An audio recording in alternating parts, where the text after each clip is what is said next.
Bismillahirrahmanirrahim. Assalamualaikum warahmatullahi wabarakatuh. Terima kasih moderator, Bapak Ibu sekalian, sejawat sekalian. Pada kesempatan kali ini kita akan membahas suatu masalah yang mungkin pernah atau sering Anda hadapi pada praktek sehari-hari, yaitu bagaimana bila pasangan suami istri mengeluh kok buah hati tidak kunjung tiba. Kalau kita lihat dari judulnya, tentu kaitannya jangan-jangan ini masalahnya adalah infertilitas. Ya, memang demikian. Ya. Nah, Bapak Ibu sekalian, ternyata WHO telah mengelompokkan infertilitas menjadi suatu penyakit. Jadi, kondisi yang dulu kita duga adalah kondisi, belum hamil karena memang belum dikasih, atau belum rezeki barangkali, saat ini telah dikelompokkan menjadi suatu penyakit. Ya. Infertilitas itu sendiri dikatakan telah terjadi bila pasangan suami istri telah menikah selama 12 bulan atau lebih dengan hubungan seksual yang teratur tanpa kontrasepsi tapi belum juga dikaruniai keturunan. Nah, karena ini adalah suatu penyakit, maka kita akan coba membahas bagaimana cara para tenaga kesehatan yang kompeten menangani masalah ini, ya. Oleh karena itu, kira-kira dalam 20 menit ke depan, kita akan sama-sama melihat pertama, bagaimana infertilitas dapat terjadi. Kedua, apa yang akan dijalani oleh pasien pada saat mereka menjalani investigasi infertilitas. Kemudian, bagaimana para tenaga kesehatan yang kompeten menangani infertilitas. Dan terakhir, mudah-mudahan ada rangkuman pengetahuan yang mudah-mudahan akan dapat menambah wawasan dari Bapak Ibu sejawat sekalian, ya. Baik, pertanyaan yang sering timbul bila kita berhadapan dengan infertilitas adalah sebetulnya bagaimana infertilitas dapat terjadi. Nah, untuk memahami masalah ini sebetulnya kata kuncinya adalah pahami saja bagaimana cara kehamilan dapat terjadi secara alami. Infertilitas adalah bila proses tersebut terganggu. Seperti kita tahu di sini bahwa kehamilan akan terjadi bila dalam satu hubungan seksual, sperma dapat masuk ke dalam traktus genitalis wanita, kemudian masuk terus ke dalam kavum uteri dan tuba, dan menunggu di daerah ampula tuba. Bila hubungan dilakukan pada saat masa subur atau ovulasi, maka dari pihak istri akan keluar satu sel telur yang matang. Dan sel telur itu akan sama-sama masuk ke ampula tuba. Nah, di ampula tuba inilah kemudian akan terjadi pembuahan yang selanjutnya embrio atau calon bayi akan pindah menuju kavum uteri, berimplantasi di situ, sehingga terjadilah kehamilan. Nah, sebetulnya infertilitas adalah gangguan proses tersebut. Contoh, pada saat hubungan seksual, sperma atau hubungan seksual tidak terjadi dengan baik, misalkan dalam kondisi hipospadia atau vaginismus. Tentu tidak ada sperma yang dapat dihantarkan masuk ke dalam tubuh seorang wanita. Itu sudah masalah. Kedua, hubungan seksual terjadi tapi spermanya abnormal, misalkan jumlahnya sedikit. Tentu tidak akan cukup untuk mencapai ke tempat pembuahan. Ketiga, sperma bagus bisa masuk tapi saluran telurnya mampet. Itu pun masalah. Ya. Keempat, saluran bagus, sperma bisa jalan sampai ke ampula, tapi ternyata tidak ada ovulasi atau kita kenal dengan istilah anovulasi.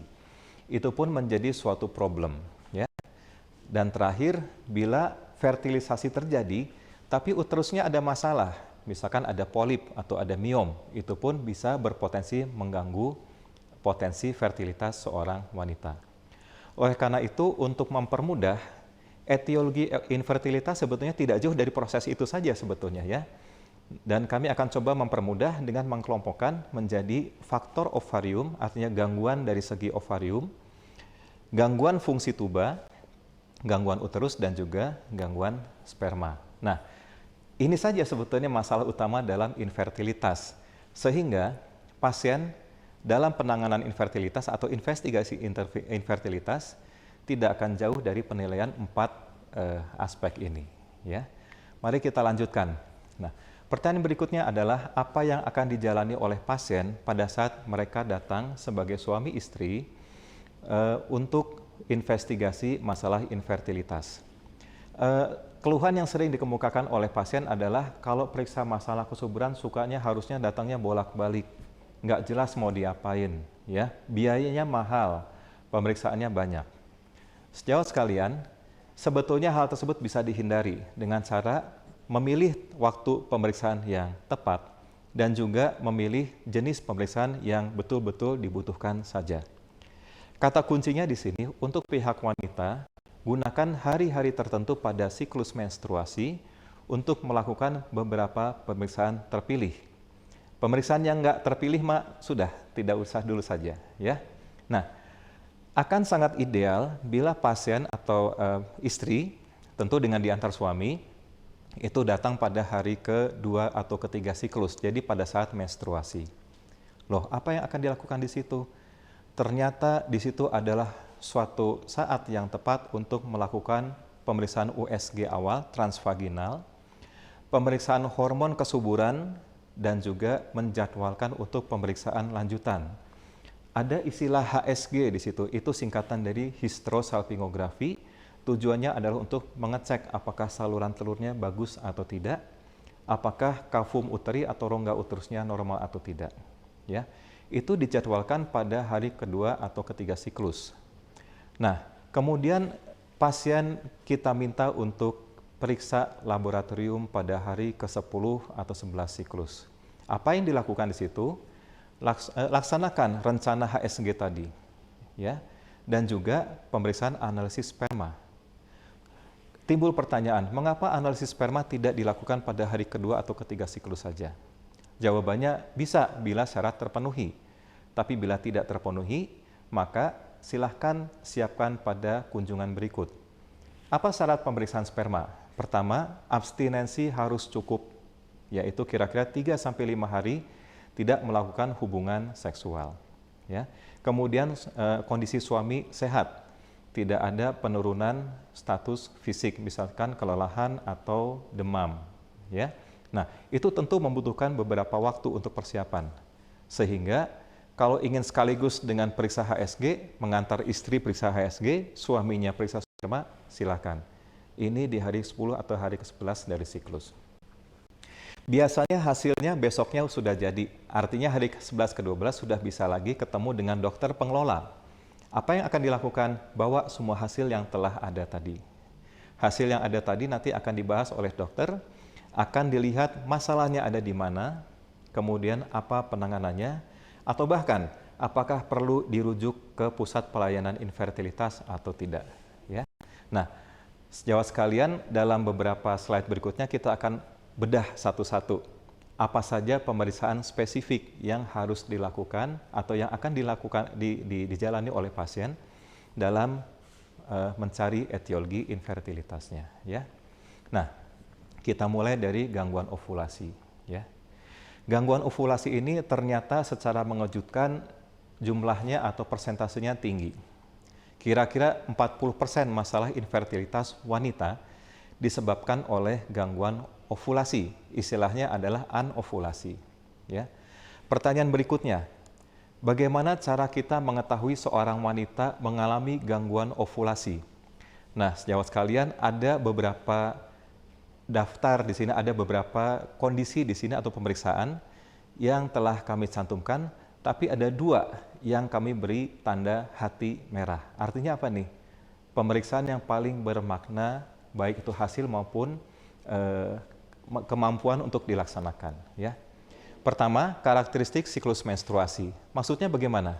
Begini, anovulasi akan dicurigai atau diduga terjadi bila siklus seorang wanita sangat tidak teratur. Ya. Jadi sekali lagi, bila seorang wanita mengeluh, dok siklus saya sangat tidak teratur, 3 bulan sekali saya mens, 6 bulan sekali saya mens, saya tidak bisa prediksi kapan saya akan haid. Maka kita dapat berpendapat bahwa pada wanita tersebut tampaknya terjadi anovulasi. Ya. Nah, kalau gitu harus diapakan? Nanti ada treatmentnya, ada pengobatannya, yaitu timbulkan kembali ovulasi, baik dengan obat-obatan maupun metode lain. Ya. Nah, kemudian apa maksud dengan USG transvaginal? Maksudnya begini, Dokter spesialis obstetri ginekologi akan dapat mendeteksi pertumbuhan sel telur, folikel, mohon maaf bukan sel telur, folikel, yaitu rumahnya sel telur, mulai dari awal fase menstruasi sampai nanti menjelang ovulasi, secara berturut-turut atau serial dengan menggunakan USG transvaginal. Artinya kalau kita menemukan folikel yang asalnya kecil, tumbuh menjadi besar, dan kemudian mencapai ukuran maksimum, kemudian pecah, berarti ovulasi terjadi.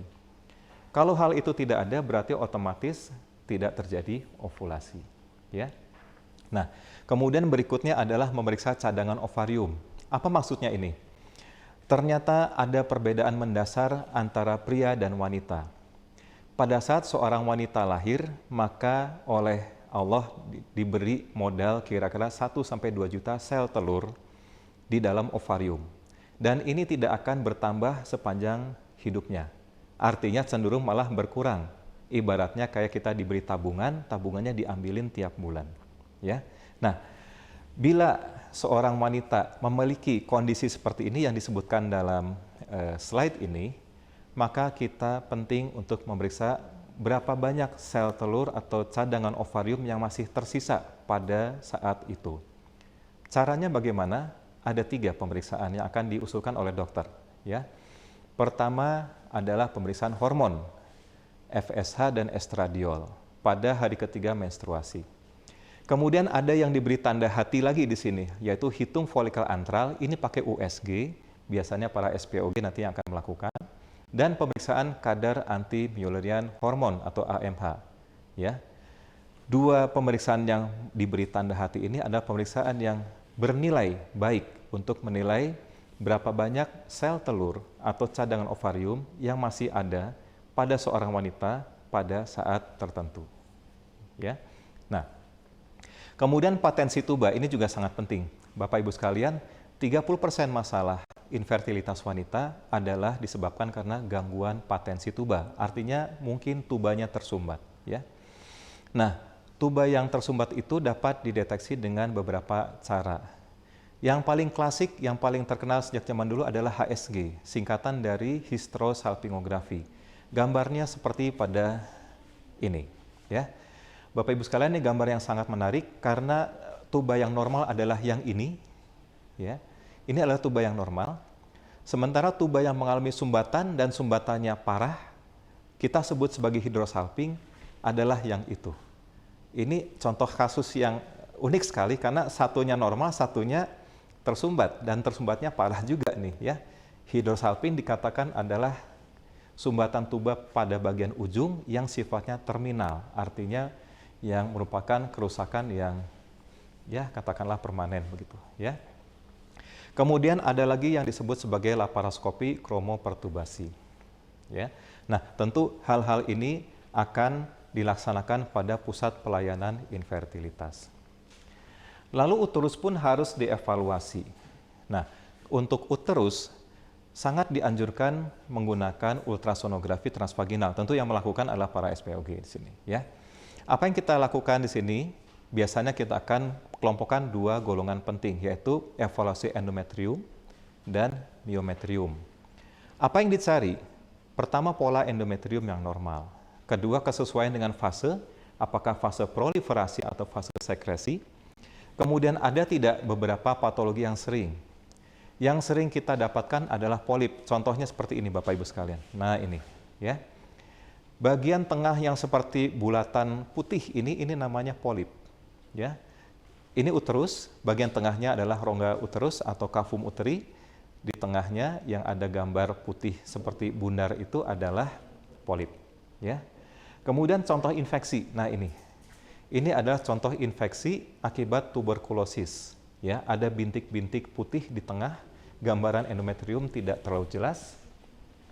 Kemudian contoh miom, nah ini sering sekali pasien-pasien, dok, apakah saya punya miom? Ya, gambarannya seperti ini. Ya, kalau Anda perhatikan, bagian tengah ada sebuah seperti benjolan, bundar. Nah ini, ya, ini adalah mioma uteri. Adenomiosis, saudara kembar dari miom, ya, sama-sama membesar, tapi bentuknya lebih difus, batasnya tidak lebih jelas, ya. Nah, inilah contoh-contoh patologi yang berpotensi mengganggu fungsi uterus dalam kehamilan, ya. Dan ini harus dievaluasi secara dasar. Artinya para SPOG nanti akan melakukan evaluasi ini pada saat kunjungan-kunjungan awal, ya. Nah, sejawat sekalian, 40-50% masalah infertilitas disebabkan oleh gangguan sperma, ya. Gangguan sperma ini ternyata kalau zaman dulu biasanya diperiksanya belakangan. Udah istri saya saja dulu barangkali begitu, ya. Nah, sekarang tidak bisa. Karena apa? Persentase kelainan sperma itu tinggi. 40% dari masalah infertilitas dalam satu pasangan, ya. Nah, oleh karena itu, jangan tunda analisis sperma, ya. Dan kriteria yang digunakan untuk penilaian sperma adalah kriteria WHO tahun 2010 seperti ini, ya. Anda bisa lihat di sini. Nah, tujuannya begini, laboratorium kami temukan beberapa memang masih belum menggunakan kriteria ini. Padahal kriteria ini telah disepakati di seluruh dunia. Nah, oleh karena itu, kita harus memastikan bahwa kriteria penilaian sperma yang standar adalah menggunakan seperti yang kami cantumkan seperti ini. Ya. Ada satu tips. Seandainya Bapak Ibu menemukan pasien membawa hasil sperma dengan hasil sperma yang katakanlah kurang baik, ya, maka tips dari kami adalah berdasarkan berdasarkan bukti ilmiah. Pertama, jangan membuat keputusan hanya berdasarkan satu kali hasil analisis sperma. Jadi kalau seorang pasien datang, "Dok, saya bawa hasil sperma seperti ini." Kita lihat, waduh jumlahnya kecil banget, sedikit sekali barangkali begitu, ya. Waduh, bentuknya ada kelainan. Lalu kemudian kita sampaikan pada pasien, "Bapak, ini Bapak mandul, jumlah spermanya jelek."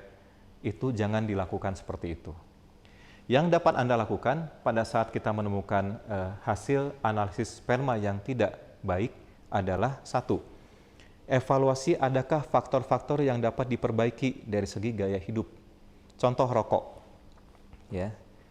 Contoh rokok misalkan. Contoh kebiasaan yang tidak sehat, jarang olahraga misalkan, ya. Nah, itu perbaiki dulu. Ya, perbaiki dulu. Setelah diperbaiki, beri kesempatan kira-kira 2-3 bulan. Setelah 2-3 bulan, ulang lagi pemeriksaan sperma itu, ya. Dan bila ternyata sudah diulang tetap ada kelainan, pertimbangkan untuk melakukan rujukan, ya.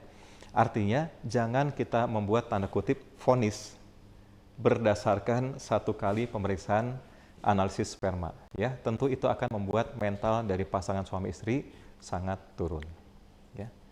Nah, Bapak Ibu sekalian, setelah data-data terkumpul, kita bisa lihat sekarang di sini adalah harus ditangani seperti apa. Telah kami cantumkan di sini macam-macam penanganan infertilitas.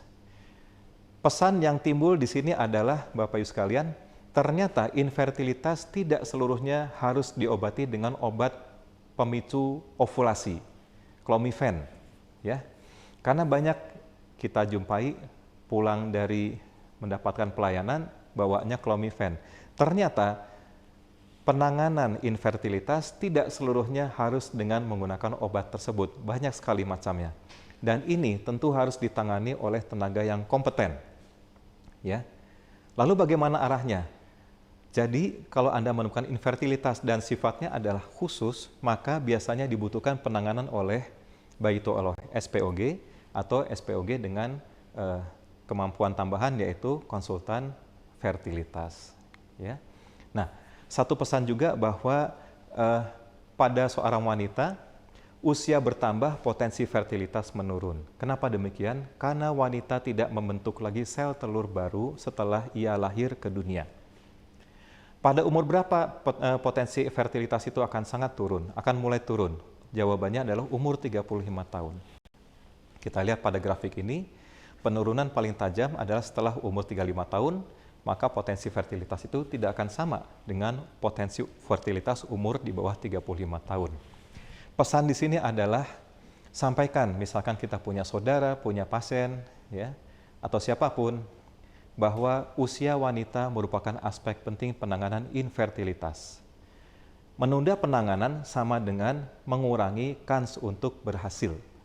Oleh karena itu, sampaikan bahwa semakin cepat ditangani, mudah-mudahan insya Allah fertilitas atau potensi fertilitas itu dapat kita optimalkan.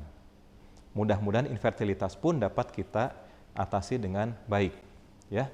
Dan terkait dengan mengatasi secara baik, ada yang disebut sebagai tingkat kompetensi dan rujukan. Ya. Ternyata tidak seluruh masalah infertilitas selesai ditangani di tingkat primer.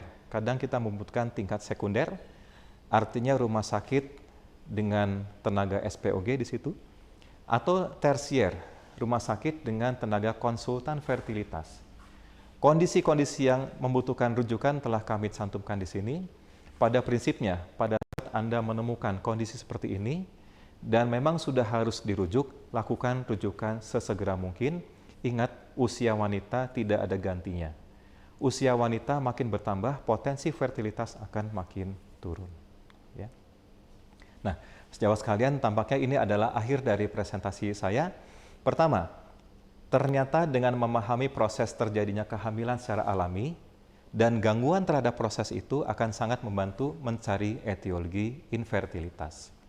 Kemudian pemeriksaan infertilitas yang dulu diduga sifatnya adalah harus bolak-balik kontrol, mahal, makan waktu panjang, ternyata dapat dilakukan dengan efisien dengan memanfaatkan hari-hari tertentu dan hanya memilih pemeriksaan-pemeriksaan yang betul-betul efisien atau efektif. Ya. Dan kemudian penting sekali ini, penanganan infertilitas dilakukan sesuai dengan kompetensi tenaga kesehatan. Ya. Itu saja barangkali yang dapat kami sampaikan. Mudah-mudahan bermanfaat. Kami mohon maaf bila ada kata maupun sikap kami yang tidak berkenan. Kami kembalikan kepada moderator. Terima kasih. Wassalamualaikum warahmatullahi wabarakatuh.